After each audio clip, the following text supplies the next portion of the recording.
ഇന്ധന പ്രതിസന്ധിക്ക് പിന്നാലെ രാജ്യത്ത് നിരക്ക് വർദ്ധിപ്പിച്ച് നയാര എനർജി. പെട്രോൾ വില ലിറ്ററിന് 5 രൂപ 30 പൈസയും ഡീസലിന് 3 രൂപയും വർദ്ധിപ്പിച്ചു. പ്രതിസന്ധികൾ മറികടക്കാൻ ഹോട്ടലുകൾ അധിക ചാർജ് ഈടാക്കരുതെന്ന് കേന്ദ്ര ഉപഭോക്തൃ സംരക്ഷണ അതോറിറ്റി നിർദ്ദേശം നൽകി. ഇന്ധന പ്രതിസന്ധിയിലെ ആശങ്കകൾക്കിടെയാണ് രാജ്യത്തെ ഏറ്റവും വലിയ സ്വകാര്യ റീറ്റെയിൽ കമ്പനിയായ നയാര എനർജി ഇന്ധനവില വർദ്ധിപ്പിച്ചത്.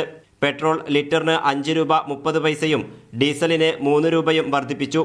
പ്രതിസന്ധി രൂക്ഷമായ സാഹചര്യത്തിൽ രാജ്യത്തെ ഹോട്ടലുകളും റെസ്റ്റോറന്റുകളും LPG സർചാർജ് ഈടാക്കരുതെന്ന് കേന്ദ്ര ഉപഭോക്തൃ മന്ത്രാലയം നിർദ്ദേശം നൽകി. ഇത്തരം ചെലവുകൾ ഭക്ഷണവിലയിൽ തന്നെ ഉൾപ്പെടുത്തണം.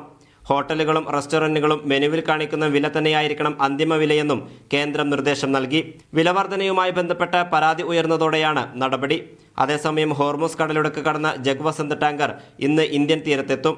47,600 മെട്രിക് ടൺ LPG വഹിച്ചുള്ള ടാങ്കർ ഗുജറാത്തിലെ കാണ്ഡല പോർട്ടിലാണ് എത്തുക. LPG വഹിച്ചുള്ള മറ്റൊരു കപ്പലായ പൈൻ ഗ്യാസ് നാളെ എത്തും. ഇറാനിൽ നിന്നും ഇന്ധനം ഇറക്കുമതി ചെയ്യുന്നതായും റിപ്പോർട്ടുണ്ട്.